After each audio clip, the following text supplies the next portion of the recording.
الحمد لله رب العالمين والصلاة والسلام على سيد الأنبياء والمرسلين سيدنا محمد وعلى آله وأصحابه أجمعين أما بعد. میرے محترم بزرگوں، عزیز بھائیوں اور دوستوں، سب سے خوبصورت دور دین پر عمل کے اعتبار سے اور قرآن کو سمجھنے کے اعتبار سے صحابہ کا دور. صحابہ نے حضور صلی اللہ علیہ وسلم کی مجلس میں تربیت پائی تھی. آپ سے ڈائریکٹلی راست طور پر انہوں نے سنا تھا اور دین کو سمجھا تھا. اس لیے سب سے زیادہ ان کی زندگی میں گہرائی تھی. ان کے ہاں تکلف نہیں تھا.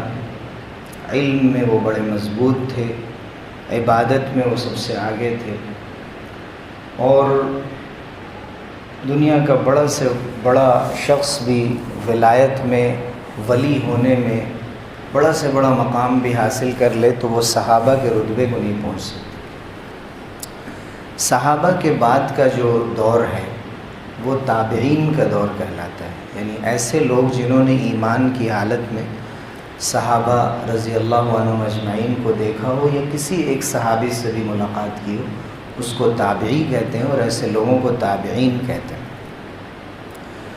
اس دور میں دھیرے دھیرے جیسے جیسے حضور صلی اللہ علیہ وسلم کے زمانے سے وقت دور ہوتا چلا جا رہا تھا، لوگوں میں جو دین کی اصل بنیادیں ہیں وہ کمزور ہوتی جا رہی تھی. جیسے کہ صحابہ کی زندگی کا صحیح سے جائزہ لینا اور اس کے مطابق عمل کرنا، قرآن پر عمل کرنا، حدیث پر عمل کرنا،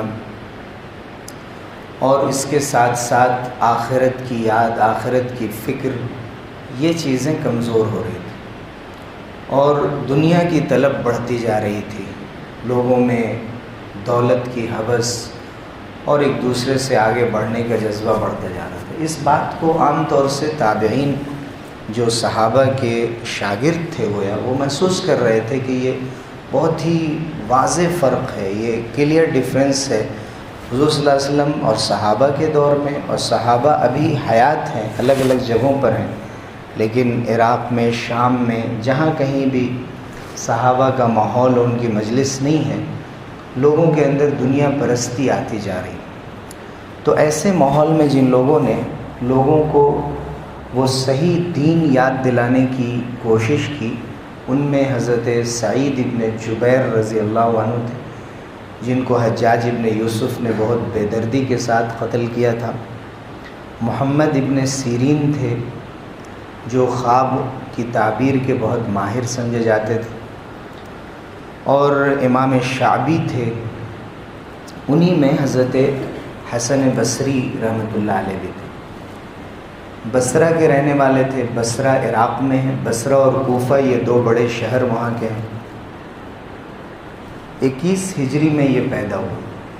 21 ہجری کہا جائے تو حضرت عمر رضی اللہ عنہ کا یہ زمانہ تھا، اور صحابہ بڑے دنوں تک، بڑے زمانے تک زندہ رہے ہیں. مشہور صحابہ میں اگر بات کی جائے تو حضرت انس ابن مالک رضی اللہ عنہ 93 ہجری میں ان کا انتقال ہوا بصرہ میں، اور آخری صحابی کا انتقال 101 ہجری میں ہوا. گویا ہجرت کے 100 سال سے زیادہ تک صحابہ موجود تھے. تو حضرت حسن بصری رحمۃ اللہ علیہ 21 ہجری میں پیدا ہوتے ہیں اور 110 ہجری میں ان کا انتقال ہوتا ہے. تو گویا پورا دور انہوں نے صحابہ کا پایا. بچپن سے انہوں نے صحابہ کو دیکھا. ان کے والد خود صحابی تھے، حضرت یسار رضی اللہ عنہ، جو حضرت زید ابن ثابت رضی اللہ عنہ کے پہلے غلام تھے، پھر انہوں نے ان کو آزاد کر دیا تھا. حضرت حسن بصری کی پرورش اور تربیت ام المومنین حضرت میمونہ رضی اللہ عنہ کے گھر میں ہوئی تھی، اس لیے قریب سے انہوں نے حضور صلی اللہ علیہ وسلم کے خاندان کا ماحول دیکھا تھا، گھر کا ماحول دیکھا تھا. اسی لیے لوگ کہتے ہیں کہ جب حضرت حسن بصری بات کرتے تھے تو ایسا لگتا تھا کہ وہ نبیوں کی باتیں کرتے ہیں. کلام نبوت ان کی زبان سے ادا ہوتا تھا۔ نبیوں کی باتوں میں جیسے حکمت ہوتی ہے، وزڈم ہوتا ہے اور دوربینی ہوتی ہے، وہ آگے کی چیزوں پر نظر ہوتی ہے کہ یہ کام کیا جائے گا تو اس کا کیا انجام ہوگا۔ عام لوگ اس کو نہیں سمجھتے، معمولی سمجھتے ہیں، کر گزرتے ہیں، لیکن انبیاء سمجھتے ہیں کہ اس کام کا کیا انجام ہوگا اور اس سے کیا فرق پڑے گا، اور اس سے زیادہ آخرت پر ان کی نظر ہوتی ہے۔ تو حضرت حسن بصری کی باتوں میں نبوت کے کلام کا اثر نظر آتا تھا، یعنی انبیاء جیسی باتیں کیا کرتے تھے، جب بھی زبان کھولتے تھے تو ایسا لگتا تھا کہ پھول جھڑتے ہیں ان کی زبان سے، اتنی خوبصورت بات کرتے تھے۔ حجاج ابن یوسف اتنا بڑا ظالم تھا، اس کا دور بھی حضرت حسن بصری نے پایا، سب لوگ ان سے ڈرتے تھے، لیکن جو چند لوگ اس کے سامنے کھڑے ہو جاتے تھے مضبوطی کے ساتھ، ان میں حضرت حسن بصری بھی تھے۔ حجاج ابن یوسف کی عربی زبان خود بھی بہت اچھی تھی، بہت اچھی زبان میں وہ گفتگو کرتا تھا، فصیح اور بلیغ تھا۔ اسی طرح سے حضرت حسن بصری رحمۃ اللہ علیہ بھی اس سے بہتر زبان میں بات کرتے تھے، کھل کر اس کا جواب دیتے تھے، کبھی انہوں نے پرواہ نہیں کی۔ حضرت حسن بصری رحمۃ اللہ علیہ کی زندگی میں، جیسے میں نے کہا ان کی گفتگو میں نبیوں کا اثر نظر آتا تھا، تو ان کی زندگی میں، ان کی اپنی عملی زندگی میں صحابہ کا اثر نظر آتا تھا۔ اس کے ساتھ ساتھ چند باتیں اور بھی ہیں کہ جن کا ذکر ضروری ہے۔ مثلاً یہ بات جو ہم نے کہی کہ حضرت حسن بصری کی باتوں میں انبیاء کے کلام کا اثر نظر آتا تھا یا ان کی زندگی میں صحابہ کا اثر نظر آتا تھا، یہ امام غزالی رحمۃ اللہ علیہ نے لکھی، یعنی ان کی زندگی اور ان کی باتوں کو پڑھ کر انہوں نے یہ نتیجہ نکالا۔ اور امام غزالی کا نام آپ نے سنا ہوگا کہ وہ بہت بڑے تھنکر اور فلاسفر تھے اسلام کے۔ چند اگر ایک ہاتھ کی انگلیوں پر گنے جائیں چند بڑے فلاسفرز اسلام کے، تو اس میں امام غزالی رحمۃ اللہ علیہ کا نام آتا ہے۔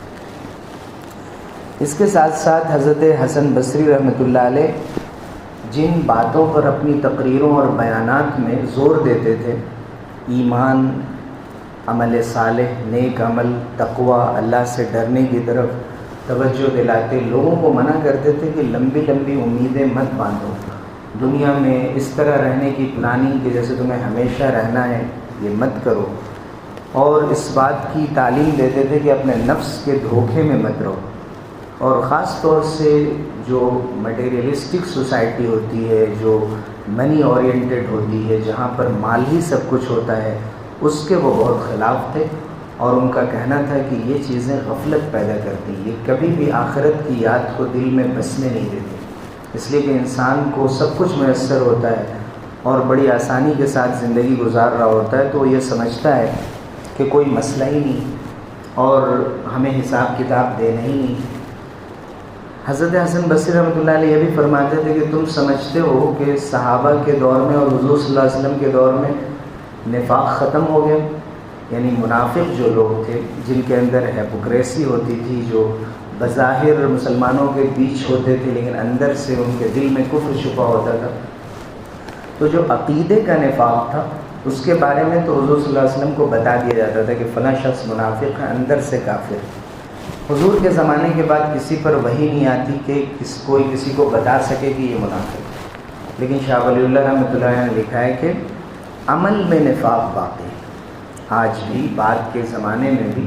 تو حضرت حسن بصری بھی یہ بات فرماتے تھے کہ اگر لو خرجوا من ازقۃ البصرہ لاستوحشتم فیہا، تم سمجھتے ہو کہ بصرہ شہر میں منافق نہیں، یعنی ایسے لوگ نہیں ہیں کہ جن کا ظاہر کچھ ہے، باطن کچھ ہے، سامنے کچھ ہے، اندر کچھ ہے، یہ عقیدے میں تو نفاق نہیں ہے، عقیدے کے اعتبار سے وہ مومن ہے، لیکن عمل کے اعتبار سے جو ان کا عقیدہ ہے اس کے مطابق ان کا عمل نہیں ہے، ان کا عقیدہ کچھ اور ہے، ایمان کچھ اور ہے، عمل اپنے حساب سے ہو رہا ہے، اس کے برخلاف ہو رہا ہے۔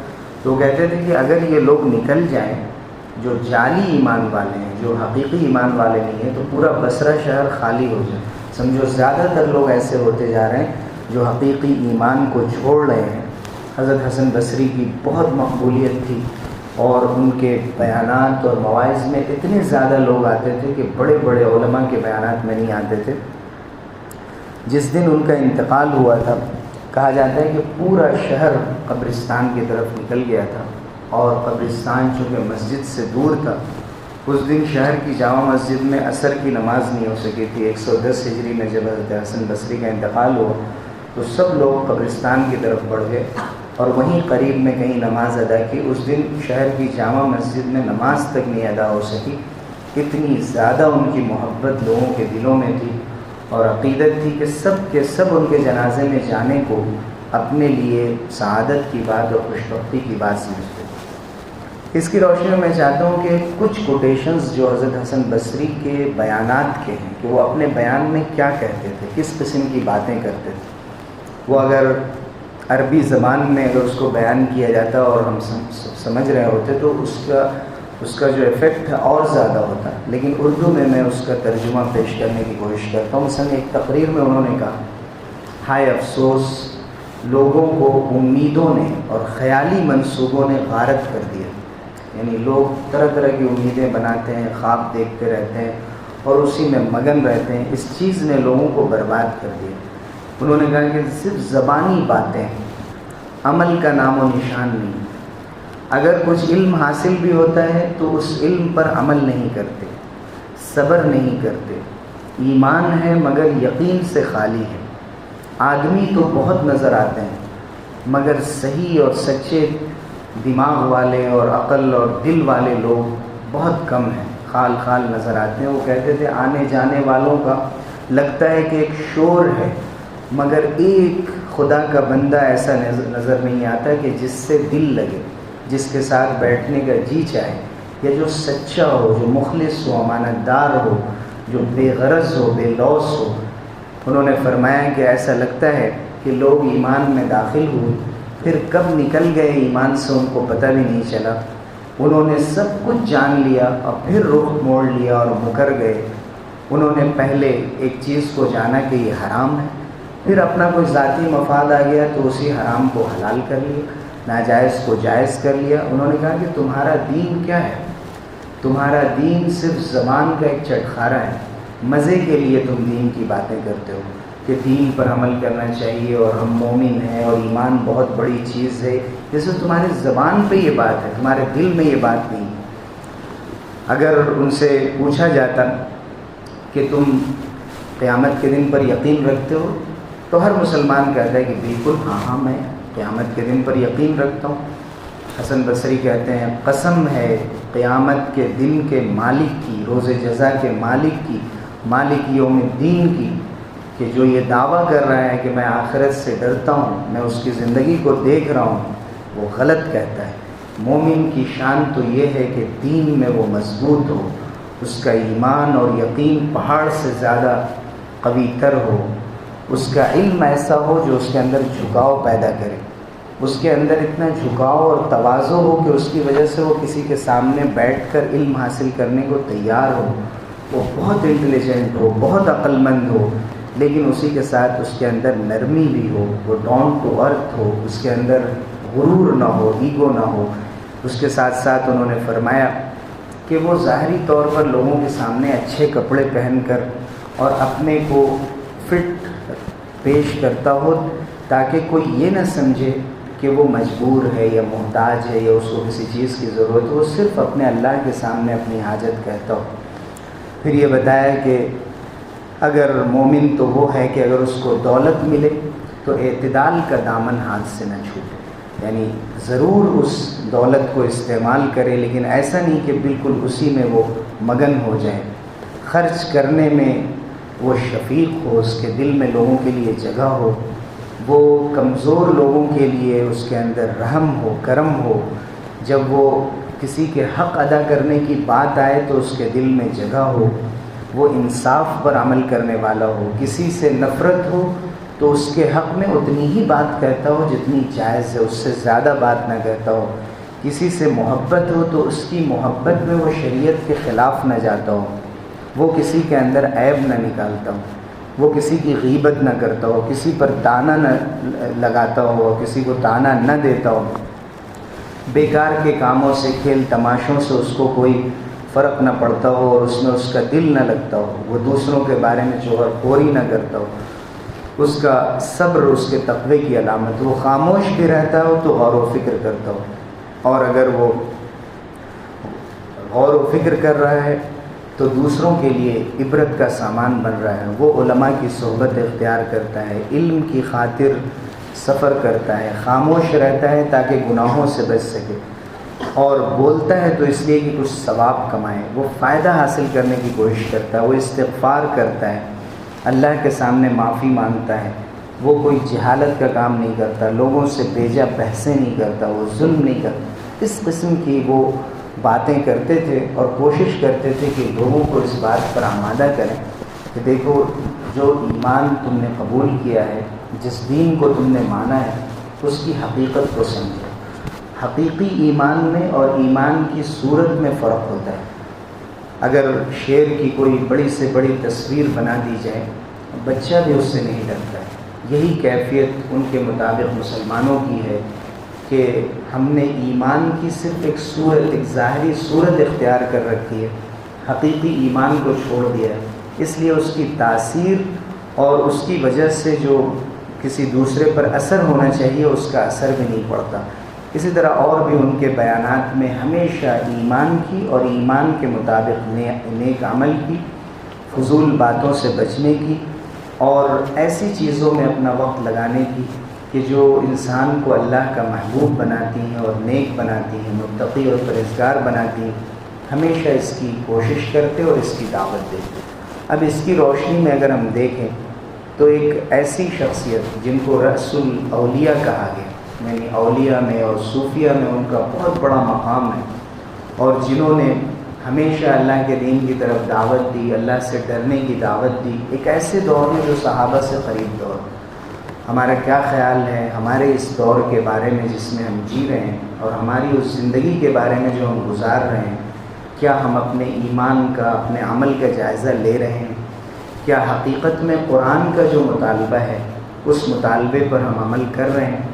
یہ تذکرہ اسی لیے کیا جاتا ہے کہ ہم تنہائی میں غور کریں، سنجیدگی سے سوچیں. بہت سے ایسے مسئلے ہیں، بہت سے ایسے کام ہیں، قرآن ان پر بڑی سختی سے تنبیہ کرتا ہے، اور قرآن کا انداز اور حضور صلی اللہ علیہ وسلم کا انداز گفتگو میں صرف نرمی کا نہیں تھا. اپنے عام بیانات میں یہ قرآن جو انسانیت سے خطاب کرتا ہے تو ان کو ڈانٹ ڈپٹ بھی کرتا ہے، اور بڑی سخت انداز میں کبھی کبھی تنبیہ کرتا ہے، خاص طور سے آخرت کے بارے میں کہ تم کدھر جا رہے ہو اور کس چیز کو اپنا رہے ہو. تم غفلت کی زندگی اپنا رہے ہو، تم کیا غور نہیں کرتے؟ تم نے لوگوں کے حق ادا کر دیے، تم نے کیا لوگوں کو معاف کرنا سیکھا؟ تم نے کیا یہ سمجھا کہ معاف کر دینے میں بھی عزت ہے، صبر کے بعد انسان کو اچھا بدلہ ملتا ہے؟ کیا تم نے یقین کیا کہ دشواری اور تنگی کے بعد اچھی حالت بھی آتی ہے؟ یہ سب چیزیں صرف کتابوں میں ہیں، صرف زبان پہ ہے، عمل سے یہ چیزیں رخصت ہو چکی ہیں. تو اس لیے حضرت حسن بصری رحمۃ اللہ علیہ کی زندگی اور ان کے بیانات کا سب سے بڑا پیغام یہ ہے کہ ہم قرآن کی طرف لوٹیں، احادیث کی طرف لوٹیں، اور حضور اکرم صلی اللہ علیہ وسلم نے جن باتوں کی تعلیم دی ہے ان پر عمل کرنے کی کوشش کریں، خواہ وہ ہمارے سماج سے، ہمارے رسم و رواج سے ٹکرائے، ہمارے اسٹیٹس سے ٹکرائے. ہم اگر کوشش کر لیں گے، ایک بار طے کر لیں گے تو ہم چینجز لا سکتے ہیں، تبدیلیاں آ سکتی ہیں، اور اسی تبدیلی کی قرآن مجید دعوت دیتا ہے. ان اللہ لا یغیر ما بقوم حتی یغیروا ما بانفسہم. اللہ کے فیصلے اچھے فیصلے سے اس طرف نہیں بدلتے کہ انسان مشکلات میں پڑ جائے، جب تک کہ انسان اللہ کے جو حقیقی بتائے ہوئے راستے ان کو چھوڑ کر دوسری طرف نہ جائے. اللہ تعالی ہم سب کو دین کی سمجھ عطا فرمائے اور سبھی معنی میں ایمان کامل نصیب فرمائے. آمین. وآخر دعوانا